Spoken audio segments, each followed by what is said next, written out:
Hello and welcome to a special edition episode of the Game Informer Show. I'm Ben Hanson, joined by the great Matt Miller. Hello, hello. Great. So this is all about Destiny Rise of Iron. That's the plan. At this point, we've had a month of coverage, a lot of features going live, a lot of Destiny fandom enthusiasm that we really appreciate, checking stuff out, leaving comments. And you would think that we've covered everything. But that Destiny community is laser focused and very systems oriented. And so there's a million questions left to ask about this thing. There are. I mean, it's a complicated game. I mean, there's a lot of little nitty gritty things that Bungie's constantly tweaking and changing. And when there's a new release like this, previous experience suggests that a lot of those things are going to change. And when it's the game that you go and you play like every night, it makes a big difference. Yeah, change your life. So on this episode of the podcast, we are going to be joined by a couple fine folks from Bungie to answer a ton of questions from the community. We have pages upon pages of questions from the community, and we're going to volley them at Chris Barrett, who's the game director for Rise of Iron, and Scott Taylor, who's the executive producer this time around for Rise of Iron. Chris Barrett, you might remember, he's been at Bungie for a while. He's the guy who put that Destiny Easter egg in Halo ODST. You really like that piece of info. I love it. It was so weird. It was so long ago to like introduce the Traveler in ODST. It's still mind-boggling to me. Yeah. So we don't talk about that necessarily, but there are a lot of answers for Destiny fans out there. So without further ado, here are Chris and Scott. Chris Barrett, Scott Taylor, welcome to the Game Informer Show, guys. Hey, how's it going? Real good. It's nice to have you. So we're starting out a little bit more general, and then I promise this is going to go more nitty and or gritty than you could possibly imagine. So I hope you guys are ready. Great. Perfect. We love it. All right, yes. great. First question's from Charles. He says, what's a day in the life of a Bungie employee actually like? I'd imagine it's a mix of keyboard typing, community salt, counseling sessions, Overwatch, yoga, and free fruit. Is he right? What's your day like, Chris? Let's see. I mean, I think it's different for everybody. Like, I think there's so many different roles and different, things that people do. So it's going to be different. Let's see. I pull in and try to find a parking space. The garage is pretty full these days, so I usually have to go down to the is it the third floor? There's a fourth floor. Fourth floor. Yeah, the fourth floor. Let's see. I get some coffee, and then I check my mail. Usually check my email, see what people are doing around me, say hi to people, and then my schedule is different every day. So it's either I have meetings, we have stand-ups, having to do stuff like this, doing podcasts or marketing stuff when it's close to a release. Sometimes it's just walking around, talking to the different people working on the game that we're currently working on, getting some, answering questions, seeing what people are doing, and then a lot of playing the game too, especially when we're getting ready to release a game. A lot of playtest sessions, giving feedback, reviewing stuff. So my days change a lot during the beginning of a release. It's a lot of reading and documents and brainstorming ideas on whiteboards, and then when it gets closer to release, it's a lot of interviews and playing the game and all that stuff. So the variety is pretty intense. Yeah, to me, it's all about the phase. So like today, we actually spent about an hour just kind of brainstorming of the winter event, and so a bunch of things, high level stuff there. That's really important. And then we're going to go into some final production details on that. And so for me, it's about like making sure that the creative vision's aligned. And so that requires a lot of walking around, talking to people, kind of poking holes at things, asking tough questions and seeing where we get. And then there's a lot of organizational stuff. So we have, a whole production org and a whole creative org and getting those things aligned. So that's what it's like. Charles, and at the end of the day, a lot of us are playing the game at home or, reading forums or, just... I text more of my coworkers here than other places at night about ideas and I'm playing. Have you seen this? And lots of group texts. Yeah. So. And then you guys go to sleep at night. There's a projection of Destiny on the ceiling above your bed, I'd imagine. Well, just underneath our eyelids, I think. I feel like what it's it is. Yeah. Perfect. Wiseman writes in and says, what is your process for sifting through and entertaining feedback from the community? Obviously, you can't make everybody happy all the time, so how do you determine a yes or no answer to requests for change, etc.? It seems like a difficult thing to do. Well, I mean, there's a couple different. Some is it's just our own, our own looking at the forums and our own sort of internal sense of what would be a good thing to add or not. So there's that filter. We have a whole team who's really involved with the community and who's listening to the community, and those guys do a great job of keeping an eye on that stuff and bubbling up the stuff that they feel is most important and presenting that to the development team. So we work hand in hand with them. Our people at the studio are also big players of the game, so we get that pressure as well from people who make Destiny, are always giving us feedback and looking to make the game better. So there's multiple avenues. When it comes down to it, like some things are, the things that players are requesting that are simple enough for us to do fairly. I think those are things are no-brainers, right? We want to do those as well. There are some systems, things that players may want that are just really difficult to do, and so those may take longer to get in. So it's really just balancing, like what possibility exists, what are things fans most asking for. So it's kind of an organic process. Do you guys have a Google Doc or like a whiteboard somewhere in the office where it's like the most common requests from fans? Do you guys have it ranked? We do. Yeah. Where's the backlogs? Yeah. Yeah. I mean, we have we get reports. I think if not weekly, monthly. Yeah, it's like a community team report. Of like these are the things most requested by the fans currently, and they're ranked. So we get that feedback all the time, and we absolutely have documents. We use OneNote a lot, which is something we can keep notes and share documents. We keep lists of that stuff available, current features we want to add, current requests, that kind of stuff. And then you're always looking for what releases are coming up and see if those things fit, if they make sense, if we can fit them. Like there's always the logistics and stuff too. So yeah, I imagine it was a really satisfying communal moment when you guys were able to cross off private matches from that giant list, and a cheer erupted throughout the office. Yeah, and not being able to talk about it for a while too was rough. We were like, we just say we were very happy. It's coming. We were very happy that we got to kind of unveil that the way we wanted to, and we're happy with the result. Happy to talk about it. I'm very excited to see the variants and custom stuff that players come up with. I've already read a couple. What have you read? There's people playing. Going to play hide and seek. Yeah. On the forums, there's like they're gonna.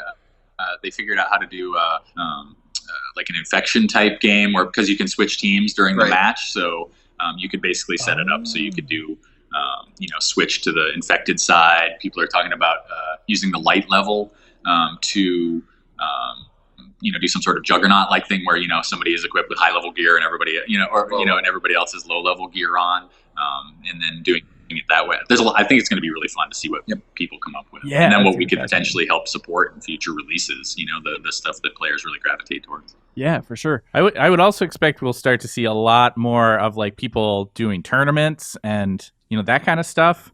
I hope so, yeah. Maddie Misfit is asking top 3 things I should be excited for as a returning player. What stands out for people that maybe haven't played since Taken King that are coming back this time around? You got the raid. I mean, if you haven't played since Taken King and you're, really, really excited about that, like it's the first raid in a year, so that's gonna be really, really exciting. That's one. What do you got? What else? There's a lot of stuff. Yeah, I know it's hard to. If you just love playing Destiny, there's a brand new story and there's a brand new place to explore, and so there's a lot of just exploring the new zone and doing all the story content. I think is going to be a lot of fun for players. And then if you like Crucible and there's the private matches like you mentioned. If you just like collect gear, like there's a ton of awesome gear. We've been releasing some of the screenshots. Some of the artists have been posting some beauty renders of some of the new gear with the ornaments and the flaming Iron Lord gear set and trials with all the ornaments on. So I think we kind of hit.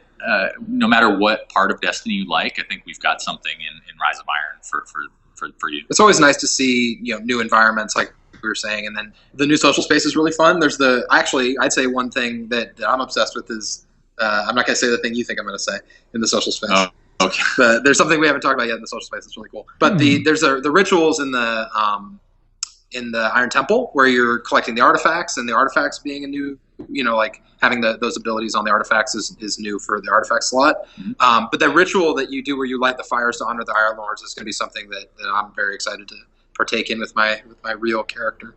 The real character, finally. Yeah. Yes, I was playing last night and I was like, I wish this was real. I mean, it's kind of nice in that with our test environment, we can we just make a new character and it automatically has you at like high level light with all the gear, so I can just immediately have all the raid gear on. Yeah. So I'm kind of spoiled. Yes. I'm gonna have to go work towards getting all the hunter set for the raid. I love. Yes. So I normally main a warlock, but I'm gonna switch over to my hunter just so I can play with get the new raid gear for the hunter. I can only imagine having access to that test environment all the time, how that would feel, because like when we come, you guys set us up to play in that test environment with a sort of copy of our real characters. Yep. And so I get this experience of like leveling up for a few days with my favorite character that I've worked on for the last couple of years. And then I go home and it's all gone. And now you're just back to this old turd factory again. That's my preferred way to test, though. Like early on in the process, I like to have all the stuff, and then over the last month, 6 weeks, I've only been playing with. I'll copy my character over and then level him up, because you're trying to approximate what it's like for the players that are coming in at various levels, and so that's what I prefer now. But it's hard because then I'm missing a bunch of exotics and cool stuff. Yeah. Well, speaking of people who are going to be kind of coming in with their own real characters, we wanted to kind of bridge over into talking about some kind of like systems and mechanics questions that the readers had. It will not surprise you to learn that there's some hardcore folks out there that have some very specific questions for you about how stuff is going to work. Sure. We had M. McNair wanted to know about, with the release of Rise of Iron, whether we are going to be getting another weapon and class tuning update. I'm trying to think if it came. Not right. Well. Yeah. I mean, I'm trying to think of the way that they're thinking of it. Yeah, the quarterly. Yeah, I guess so. Yeah, I mean, so there's enough. I mean, since there's a new slew of new weapons, Yep. With the release, like the current release has those all kind of balanced together. So once we see how the how the systems are working out in the wild, then there's the other. There'll be an update where we look at the balance of everything post Rise of Iron. Got it. Just Crest asked, as a Destiny player that usually does solo and match-made activities, it's been hard to reach max light. Are there more ways to reach max light in Rise of Iron? Are there any solo or PvE-focused endgame activities? Yeah, you can play. So Archon's Forge can get you there, which is not totally solo, but you can go in there and just play with whoever's there, and who you match with. Let me think here. There is heroics. Yeah. So I mean, one of the things that I think players enjoyed from the April update was the ability to play whatever they want, and then they can continually increase their light level. And so we've made sure to update all of the different faction packages. Right. So, I mean, if you like doing Challenge of the Elders, you can still do that and get faction packages that'll increase your light level. You can do, Queen's bounties. You can do faction packages. Yep. Will give you higher light level gear, and then of course all the stuff like the raid and but specifically, you can do heroic strikes, which you can matchmake into. Yep. There's doing the Archon's Forge. Yeah, it'd be the big new one, I guess. Yeah. And then, of course, Trials and Iron Banner. Yep. So, we've really tried to make sure that there's a lot of avenues for upgrading your light gear. Awesome. We had a question from Shannon Kulorathna, who asked, Bungie, with the introduction of the Siva Crisis Strikes as a heroic playlist, what happens to the 3-strike playlists right now? What's going to happen to the Taken Spawns on patrol mode when Rise of Iron drops? So those are kind of two separate things that they wanted to know about.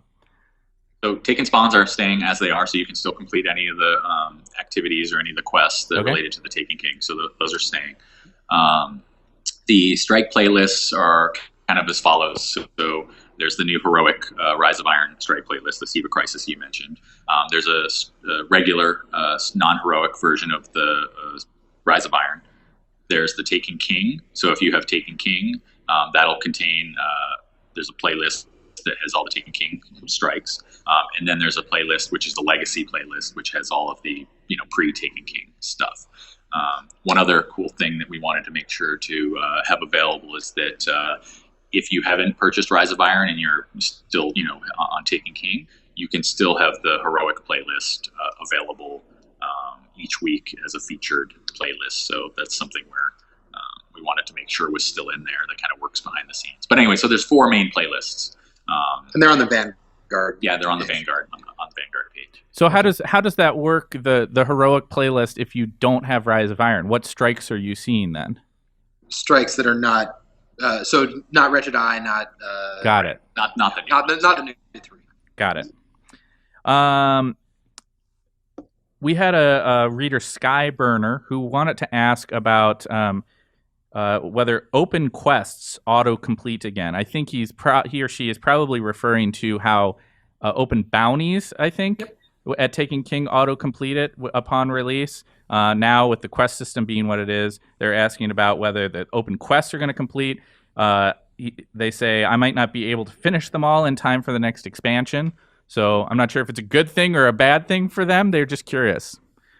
So the quests will not change. So if you have quests currently that you're working on, those will stay as is.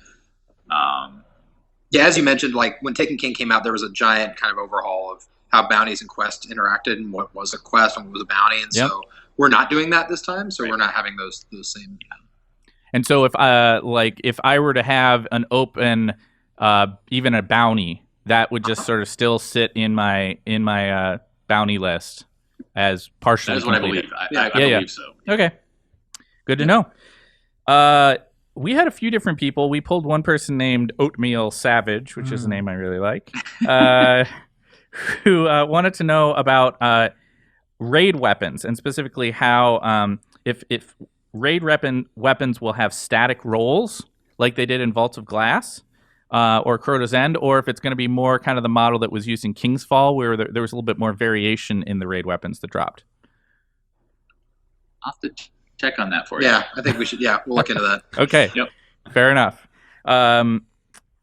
We had the Reaping 71 wanted to know about if there are any changes coming for Xur in Year 3. Yeah, so there's obviously there's new stuff. any of the new Rise of Iron gear that's coming out. Well, now things that will normally be available through engrams, or he'll have new inventory, obviously. But he's also going to feature ornaments. So there'll be some of the ornaments that you can get from The boxes. Yeah, from the boxes, from the pack. The Radiant Treasures? Yeah, right. So he'll offer some of those each week. So if you want a specific one, he's going to have a rotating inventory of cool. specific ones that you could just get from him. Yep. And you use it with dust, right? You get, Yep. Can you explain a little bit more about the dust thing then? What that's about? Sure. You should do that. that. So in the Radiant Treasures, you'll get different items in there, and you can convert them into silver dust. And then using that silver dust, you can purchase other things that you'd like, either on the Eververse store. There's some items available there, whether the new Sparrow, the Gallerwing Sparrow. The non-iron Gallerwing Sparrow. Yeah, right. The regular one. Yeah, or there's the camera change, the lens that changes the look of the screen. There's some things available there, or you can purchase other ornaments like the ones on Xur. So the dust is a thing that kind of carries over as a currency that would be applied to both Eververse and sometimes to Xur. Is that right? Okay. Yep. Yeah. Darth Tartarus asked about Year 3 Thorn. Is Year 3 Thorn getting changed in any way, or can we expect the same stats and perks as the existing one? It's the same Thorn that you either love or hate. Uh-huh. The big thing that we wanted to make sure was that it felt balanced in the current, with the rest of the weapons. And so one of the things we've done is added the new artifact that reduces dot damage. So that's one way that players who really don't love getting hit by Thorn can adjust. But we think we had done previous balance changes to Thorn previously, and so we think it's in a pretty good place. But again, we're always going to watch the live game and make adjustments as necessary. But no, it's Thorn. It's the Thorn you love or hate. Fair enough. So hypothetically speaking, if I'm in let's say a trials match and I go through the first round and the best player on the other team is rocking Thorn and is just wrecking me, if I've got that artifact in my inventory but I'm not using it, can I just switch to it? Immediately? You can adjust based on what you're... it's just like any other item. You put it on and its effects are felt immediately. Yeah, it works just like the artifact slot does now, but then you have different axis of choice because you can say, hey, I'm in this current situation. I need to adjust my playstyle by equipping that artifact. Yep. Sure. All right. We got a guy here, BMac Attack, wanted to know about, I think he's trying to get a little bit of a head start. It's asking, will exotic engrams being hoarded drop year 3 exotics? He says he has roughly 50 to 60 engrams saved. Do we want to answer this? I don't know. I don't know if we want to answer this. I think we're going to stay mysterious on this. No comment on that question. Okay, fair enough. We have Darius2301 asking a similar question related to exotic engrams. Can you speak to whether what number they're going to decode at? Are they going to decode where they always have in the upper 200s? Are you moving that up? How's that working? It will be higher than that. Okay. Yeah. But you're not ready to talk about a specific number quite yet. Yeah, we should wait. Yeah. Okay. Fair enough. You guys introduced last year that cool little exotic kiosk thing. Mm-hmm. That was pretty neat. Will there be a year 3 exotic kiosk page? Is a question from BlazeBoss17. So the new weapons and everything will be available on the kiosk, but it won't have a specific year 3 page just for that. So it'll be integrated into the existing page. Okay. And the Rick 14 asks, what will the light level of the vendor inventories be on September 20th? We are still. We're not going to say, right? Yeah. I was going to say we were going to tell you, but we're tweaking it right a bit now as we speak, just to make sure it's the right. Everything feels good from the progression from where people are now to the final light. So don't want to give you a specific number. And just so people understand, we're still playing. Over the weekend, this is kind of interesting. One of our designers played and was talking about the path, and so we had a number we felt good about, and he came up with some new information. It was like, oh great, let's tweak this a little bit. And so we're doing that today. So cool. Breaking news that it's still we're still tuning at this point. Trying to make that the best experience for people as possible to level. Mm-hmm. Very cool. Clocking Games says, hi Bungie, will 3 of Coins still be around for Rise of Iron so that we can earn new gear from them? Is that a mechanic you guys like? It's now called 4 of Coins. Same thing. Same thing. Yeah, it's same idea. I mean, I speaking from my experience with 3 of Coins, it did seem like to get exotic engram drops in the wild, that really became like you kind of had to be engaging with that mechanic, right? So clearly, you guys kind of like that idea, right? Like if it's not really changing, right? Yeah, It's exciting to get an engram drop. Yeah. Exotic. There we go. All right. Cool. Darth Tartars wrote in again, and they're curious. They're curious if Crucible wins and kills in private matches are going to count towards Grimoire progress. That is what I understand. Yes, we just had a conversation about this. Yes. Mm-hmm. Okay, gotcha. Mike says that the article about private matches mentioned that you can complete PvP bounties in the game mode. Can players also complete quests in this game mode, like Shindig in the Crucible? I really want that chaperone. Because that's hard. I mean, I had to do that quest in PvP, and it was tricky. I believe it's the dailies you can do, and then quest. I'm looking over at Jen. Is this right? Yes. So it's quests and weeklies you cannot. Okay. Gotcha. Dre the Destroyer says, with private matches now being a thing, and with the requirement to be in a clan, are there any plans to allow you to manage your clan from the app? Well, it's not required that you create a clan. Right. Okay. We wanted to ask that because we knew that was not exactly right. It's encouraged but clearly there's someone there who kind of thinks that there is. So we wanted to give you a chance to dispel that myth. Oh, wait, say that again then. Let me make sure I got you. Yeah, so the question is, with private matches now being a thing, are there any plans to allow you to manage your clan from the app? What's the thing that's there now? Actually, So I think that Yeah. I think that they're always the companion team is definitely always looking at adding new features and constantly evolving. I don't think we have anything to announce right now. Yeah. But I know they're always looking at ways to make that stuff easier. So that may be a feature that is planned that's coming up. But that's not the official word. I think that's something that look for communication from that team through probably one of the weekly updates about new companion features coming. Gotcha. Absolutely. And just to be clear, it is not a requirement to be in a clan. No.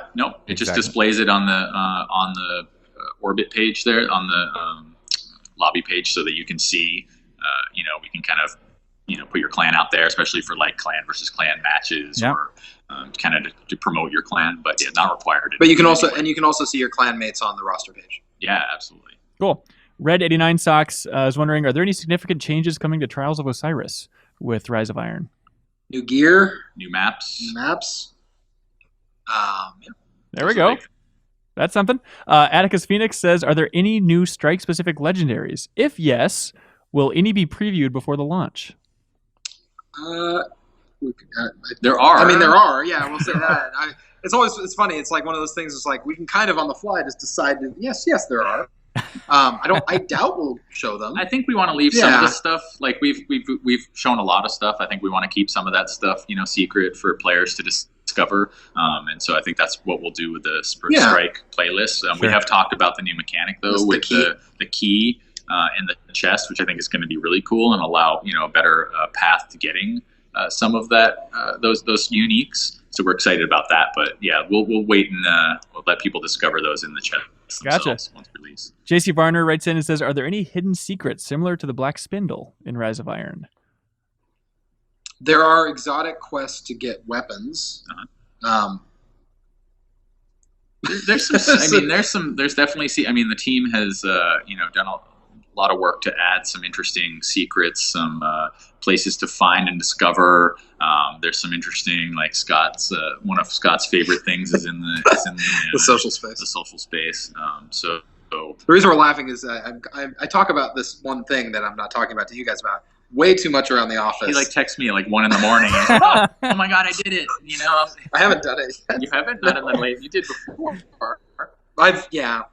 Anyway, not in the latest version. Gotcha. Anyway. There's some really cool stuff in the social space that we're very excited about. Yep. We being especially me. Yep. but on top of that, I think there was some feedback also from players that some of the exotics and stuff are also really hard to get. We want to make sure that more players have an opportunity to get some of that stuff, and so we are specifically introducing more quests to acquire some of that stuff. Yep. So there's a new Thorn quest to acquire Thorn. There's a new Galahorn quest, and there's some other stuff. Yeah, but the Kvastov quest. But there's definitely an interesting one that I think that players will find out about eventually. They don't matter. I mean, if the question is like, are we timing a mission in the thing? They're going to be different. Like, we're doing different things based on like what the weapon is, and we've taken the feedback from that, positive and negative, and we're trying to plug that into Rise. Gotcha. Rojak wants to know. Well, first they say, "Hey, Bungie, what are your?" Yeah, that's right. Bungie personified on the phone here. Hey, Bungie, what are your plans for the factions in the upcoming Rise of Iron expansion and the future of Destiny? For the factions, factions. Yeah, so one of the new features that we've talked a little bit about was that you'll be able to get a choice when you rank up and get a new package. So you'll be able to choose whether you want armor or weapons or chroma gear, and so that's something we're adding. I think. Otherwise, in the future, plans for factions. I think. There's a lot of cool stuff that we would love to do with factions, and I'm not talking about it now, but we're doing some interesting updates, like I mentioned, to the package rewards and stuff like that. They have new gear as well, Yep. So there's brand new faction gear for each of the factions. So if only you'd been eavesdropping on us like an hour ago, you'd have learned so much more.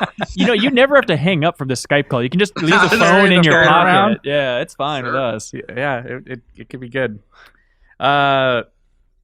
Well, there were some specific story-related things that we had people ask about, and as you guys know from my time visiting with you last month, that's a thing that's close to my heart as well. I love kind of following the fiction and the lore of Destiny, so we want to dive into some of that stuff too. Sure. Snake 300 started out. This was our favorite start to a comment. He just had lore ! Can we expect more commitment to the lore of Destiny's world in Rise of Iron, presumably? More details? Are there more meaningful grimoire cards? Are there going to be comics or printed material outside of the game? Is any of that kind of stuff in the works or stuff that you'd like to talk about? Well, there's new grimoire cards. Yep. There are many of them. We're going to learn a lot about the Iron Lords and what happened to them and how that relates to all sorts of things in the game, in the story. Yeah. Is there anything else you want to call out? Just to reiterate, to say that there's a lot of great lore. I mean, just the whole lore of the Iron Lords and what happened, like you mentioned, there's a lot of great stuff to discover. As far as comic books or that kind of stuff, that's stuff we would love to do, and we talk about all the time. How to bring some of that lore into the world. People have talked about, hey, let's print all the grimoire cards onto like a collectible card game. So I'd love to do. Nothing to announce, but I think those are some cool ideas that we're always talking about. But Rise of Iron, I think, has a great story, has some great lore, and new grimoire cards to collect and stuff. So I think people who like following the Destiny story and like digging deep into the lore will have a lot of really interesting questions answered that they've had questions about for a while, about who these characters are, what happened. So we're excited to have people learn that stuff. Absolutely. That question speaks to something that I wanted to ask about myself, which is the fact that we're a couple years in here on the Destiny franchise being a public-facing experience. Obviously, lots and lots of people who are really enthusiastic about it. And comparatively to a lot of other sort of media properties, we haven't seen a lot of that kind of outside fiction stuff. I think that's fair to say, right? Like compared to a lot of other places that might have novels or board games or comics or that kind of thing. I'm just curious, just from your all's personal perspective, what that philosophy has been. Has it just been something that the team at Bungie hasn't felt quite ready to kind of go down that path? Is it something that is not something that the team's necessarily is interested in the long term, or is it just something you guys aren't ready to talk about yet? I know the way I think of that is that I usually am focusing on making the games, and so it's hard for me to say what the larger corporate strategy or fair enough. Things are. So I'm definitely big on thinking what the games are, and I'm sure there's lots of internally we all talk about comics and all these other things just for fun, but we haven't. I don't have a great answer for you. Yeah, I mean, personally, obviously, I'd love to see more of that stuff. Nothing to announce today. There are the new figures. I don't know if you've seen the 3A statues. Those guys are awesome. I got Mega Blocks, right? Mega Block stuff. Oh, sure. I have so we made these like collector, like these limited edition. I think some of the you saw probably some of the unboxing, some of the streamers and stuff got a package that has an Iron Lord axe in it. Have you seen that thing? No. And so it's this thing that was limited run that we got, and it fits perfectly into the Titan hands of the statue. So I tweeted that a couple of weeks ago, a picture of the Titan holding that thing, which is awesome. But those toys are great if you haven't had a chance to check those out. The Hunter's up for pre-order now, and the Warlock's coming as well. So those are really high quality, cool statues. So I love any of that stuff. Yeah, absolutely. The Mega Blocks are out now, I think. Right? Yep. Mega Blocks are available too. And fun fact, anything any of that stuff I love. Anything you do with the Mega Blocks is officially lore.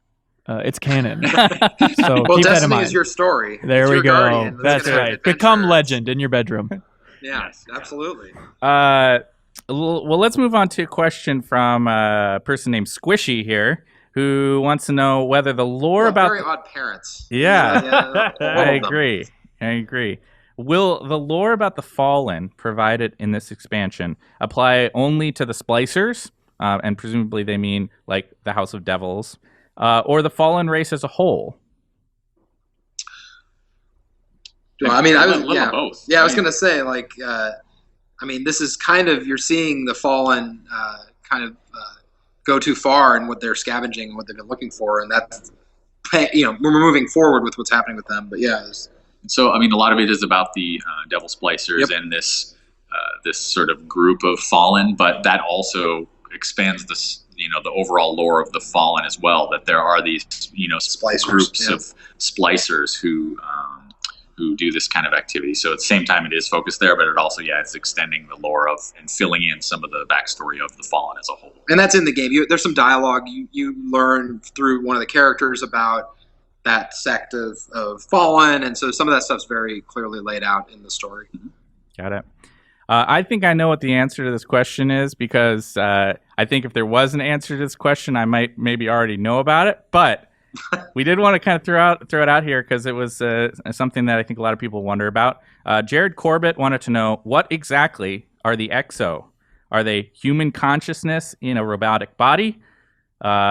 Or Exo just humans without their bodies? What's going on there? You guys ready to talk about that? I feel like you would know about that if. I feel like I would know about that. I'd pay a little bit of attention to these things. You know what? I think I know what it is, or what the original premise of it was. Yes. The specifics of what the canon of the lore is, I can't necessarily. Look at him looking off camera. Yeah, if you're just listening to the audio version, you should know Chris's eyes are darting around the room to mysterious shadowy figures. Don't take this as lore. Oh my God. Understanding is that they are human consciousnesses that are downloaded or put into basically war machines. So they were built for a war long ago. Yeah. And then now they've been given human consciousness. So Okay. Does that make sense? Does that answer your question? So Yeah, sure. They were originally built. Yeah, I mean, sure. I That's think a perfectly reasonable thing to say. I think that is as a certain level of insight that people are curious about. So, yeah.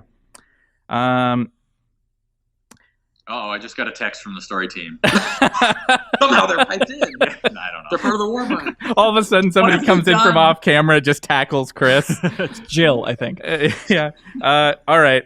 That's Well, on Wednesday. yeah. Well, we got a Kramer 151 here wants to know if there's ever been any discussion about putting a grimoire vendor or kiosk in the game. I think this is something that's variations of this have come up a lot, and I'd be interested in both of your kind of thoughts about this. I mean, there's a lot of people I think who've expressed in various forms, whether it's talking about a kiosk or loading screens or something, having there be a way to integrate all this great fiction from the grimoire into something that is part of the in-game experience. So what are your all's thoughts about that?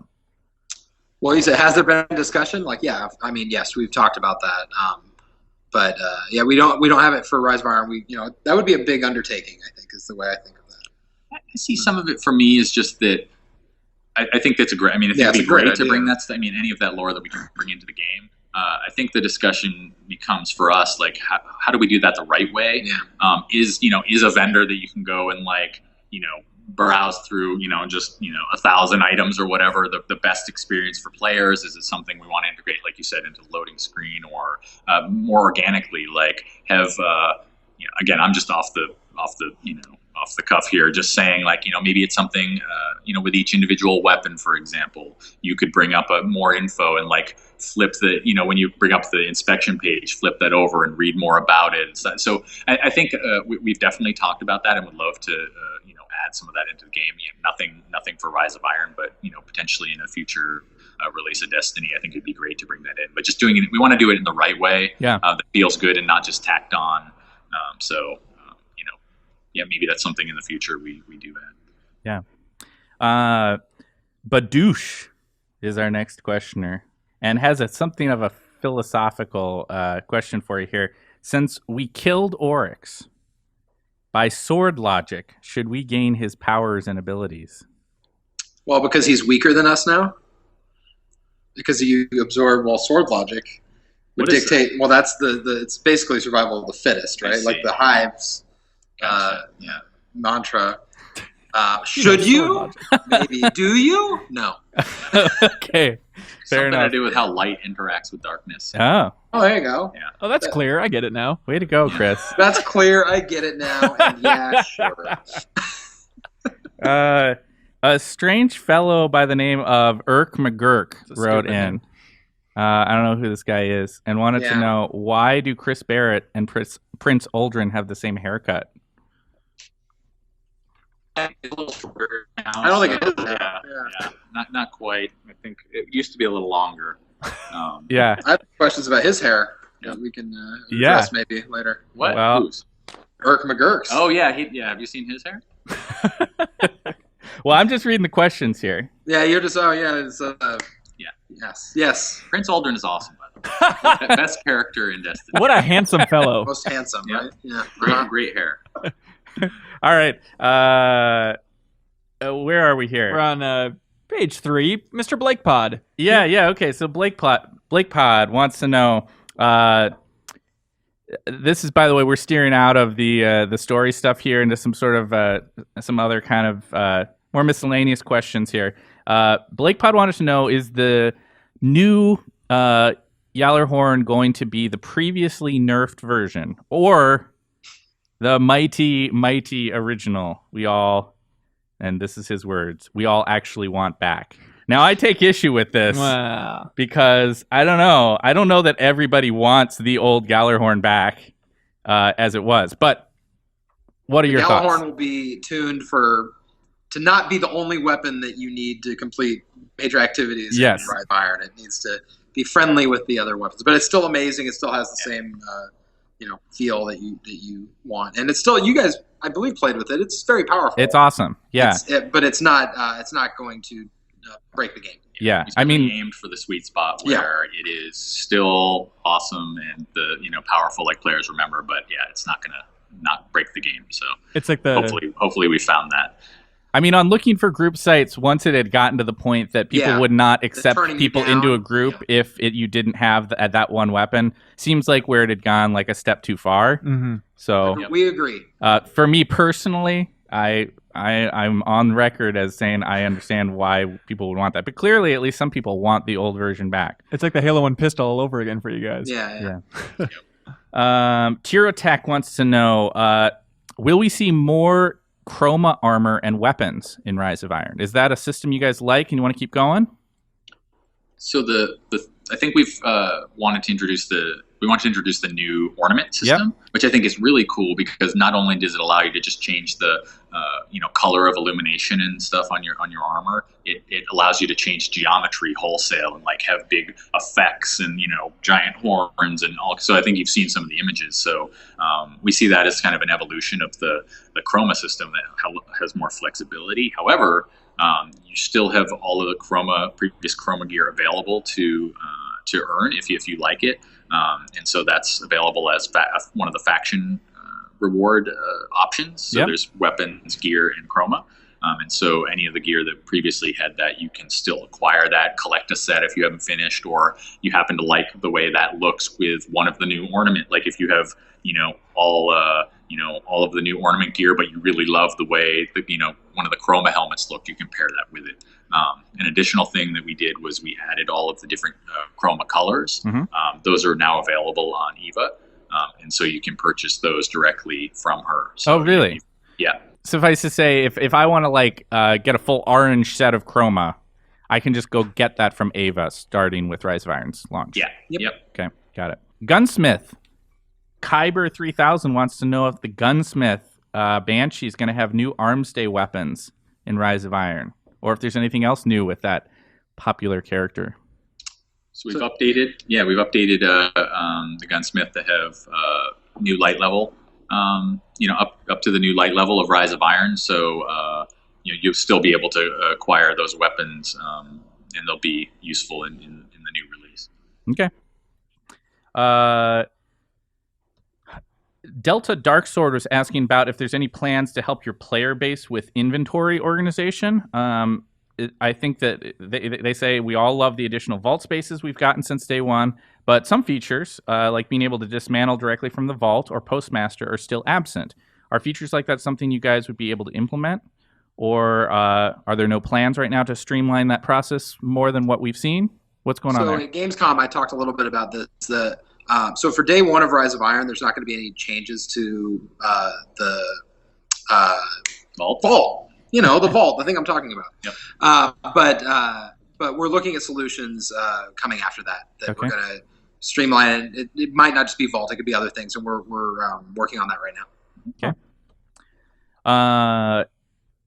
Cole Dalmont wants to know, will we still be able to obtain the Year 2 Trials armor somehow? Despite my best efforts, 2 single pieces still elude me, and I would love the chance to still complete the collection. You will not be able to, so you better hurry. Yeah. Oh boy. Ticking. Clock is ticking. All right, good to know. And Sage13 asked, is there a reason for not making all endgame content relevant in Year 3? It seems like it would add variety and life to the endgame. Plus, why is only Year 2 gear being brought up to Year 3 and not Year 1 gear? So, I mean, that's kind of a complicated question. Yeah. No, I know it is. Yeah. I think that's, it's a good question, Blake. That may be something we look at in the future. We focused on just, trying to do new content for Rise of Iron, as opposed to, focusing on, previous content. But that's something we've talked about, and, we may do that in the future. The big thing with Infusion, all of the gear that was released with Taken King had Infusion set up, and so that system was set up and in place to allow for Rise of Iron to any of that gear that you already had. We wanted to make sure that you could infuse it further, so that gear is different from the old gear. Does that make sense? And to give you some insight into the way I think of this too, is just a producer is anytime you're making you have to pick, right? You're saying we're going to make a choice to either build a bunch of new stuff or time to work on old things and bring them up. And sometimes that's the right decision. And sometimes, you decide to do something else. And so for this, we were thinking of the artifacts, and we're thinking of how we were going to tweak those and all the new weapon and gear and armor and stuff. So, there's different times that it's appropriate, but it's always time that you spend to work on something. Mm-hmm. And so it's kind of weird to think of it that way, but if you do spend a bunch of time working on updating old stuff, that's new stuff you're not going to be able to make. Yeah. And so you're making those trade-offs at different times. Yeah, we wanted to make sure that there was brand new Trials armor that looked Right. amazing, and the new Raid gear set, and the new Iron Lord set. Those were as good as they could be. And so, new was the new stuff was definitely the priority for us. Right on. We've got some technical questions that we could rapid fire through real quick here. Kramer 151 busts the door one more time and asks, will Rise of Iron have trophies? Yes. Okay, great. Backspacer says, are load times going to be reduced now that the old generation is going to be left behind with Rise of Iron? It'll be the same. Gotcha.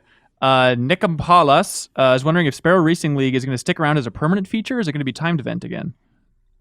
I don't think we're ready to talk about that yet. Yeah, it will be coming back. The specifics will be coming in the future. Yeah. Gotcha. Some jackass named Ben Hanson wants to know, what do you guys think of No Man's Sky's UI? I haven't played it actually, but I heard that Ben Hanson guy is very friendly. Yeah, I've heard that's that. nice. I've played it. Why would you be asking about that? I'm just curious. There must be some email thread going around the Bungie office, right? Check this out, everybody. It's flattering, right? Yeah, I mean, imitation is the highest form of flattery. There Isn't we that go. what they say? That's what they There say. you go. Okay, cool. Waffle Pirate wrote in about something that a lot of people are asking about.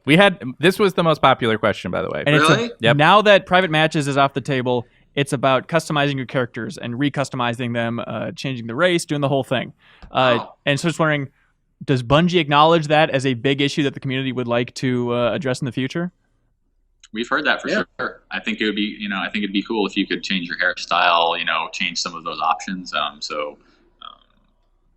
We've heard that for sure. Okay, gotcha. And also, a lot of people are really curious about the PlayStation exclusive stuff. So can you guys just explain what is exclusive, for how long, what's going on with those deals? Let's see. I mean, I'm trying to remember the exact things that are exclusive. I mean, I know that the PlayStation exclusives that are on the website are through at least September of 2017 right now. Yeah. Okay. I think what we saw in our comments of these questions were several people who were just.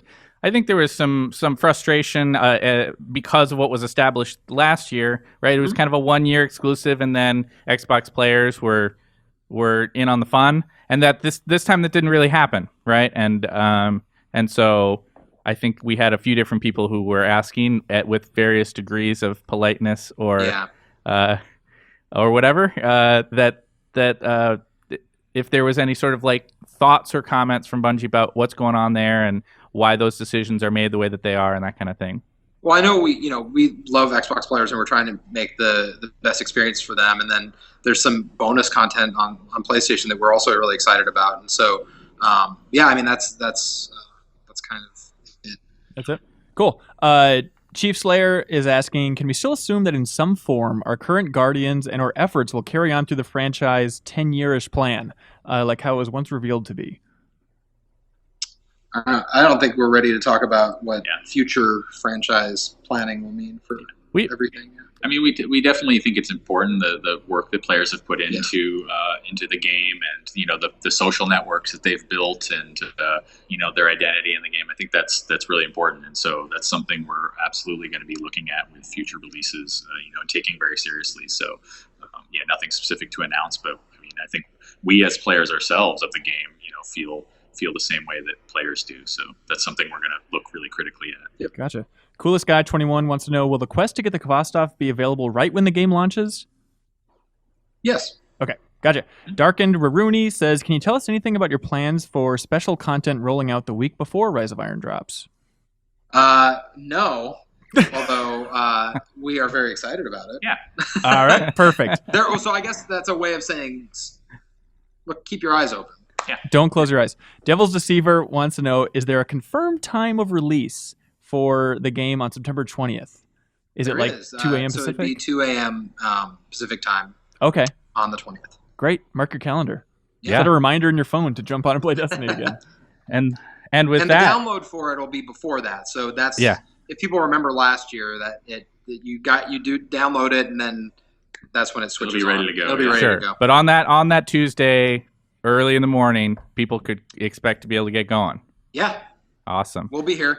I bet you will. I bet you will. That'll be fun. I'll bring a sleeping bag. Yeah. Well, I think that covers a lot of the bases we had. I wanted to take the opportunity to thank both of you guys for opening the doors for us when we came out last month. It was really, really great to get a chance to chat with you guys and check out the game. I'm certainly really excited about it.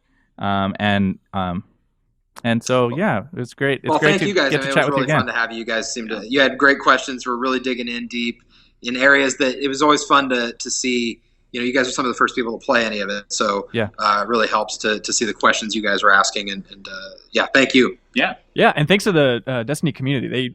One of the best communities out there. They for really sure. are. And the fact that they submitted some great nitty-gritty questions here, we really appreciate that. It is great. And it's been... see the money they raised? Is insane. I know the money in the community con that just happened. I saw a lot of pictures from that. That turned out really cool. It was really, really neat. Yeah, it's rare that we have the opportunity here at Game Informer to acknowledge how much it means to us that we're able to do the coverage that we can do with you guys.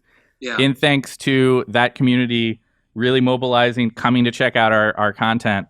And it sets just like what we did with Taken King last year, set the stage for Rise of Iron. The enthusiasm that we see from the community over pieces like this podcast, let us know that it's something that people are excited about and that we want to keep trying to do cool stuff with you guys. So they're the best. It's coming soon. It's not many weeks left. Yeah, it's very soon. And then once it launches, you guys can go on vacation, right? Is that the way that works?